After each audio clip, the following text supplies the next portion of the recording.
My name is Russell Etchen, and I am the retail director at the Museum of Contemporary Art. And I am speaking to the artist Tim Biskup.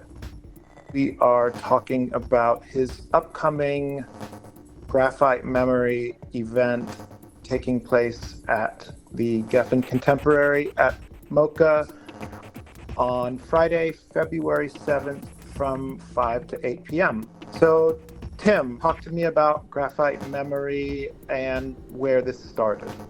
I started drawing like this. It was like my world opened up. The way I used it for a very long time was as a way to warm up for painting. It took me a long time trying not to have too many expectations about it. And then all of a sudden, somebody posted a video on Instagram, and it all kind of came together that I was doing something that was a bit like a magic trick.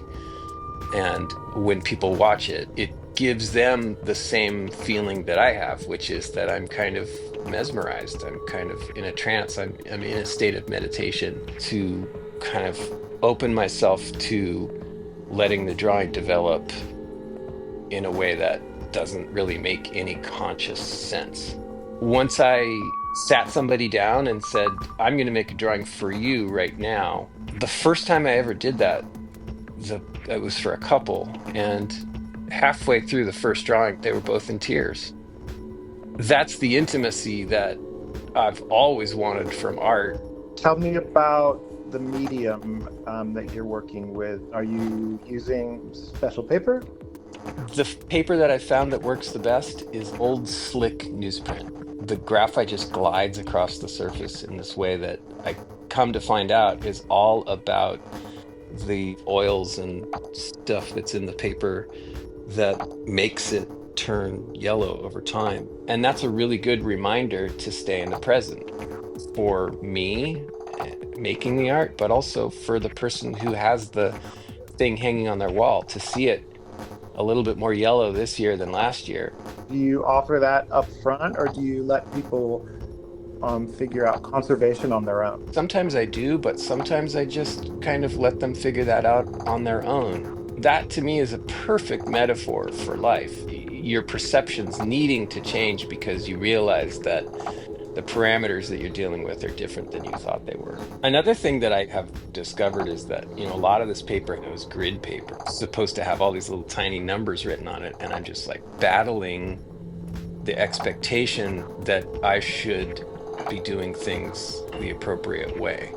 I get to make whatever mark I want on top of this thing that is all about the expectation of normalcy. What's the difference between you working in your studio versus organizing something like you did in Hong Kong or in Japan, and now here in Los Angeles for MOCA? When I do it in front of people, the intimacy is the thing that really kicks it into another place. That's when I start making work that I wouldn't make otherwise. It's being activated by the presence of another person in all these different ways. It's been a tough month. I'm just wondering how the fires have affected the way you make your work. These drawings have always been a way of kind of checking in with myself, and I'll see things emerge in them that I just be like, oh man, I got to deal with that. I got to deal with that feeling. And so it's a way of accessing. It's like therapy. It's like a meditation. It's like a walk in the woods kind of for me. I can see the wind and the fire. This is how I process it. I think drawing it and feeling it, letting myself feel it, lets me move on.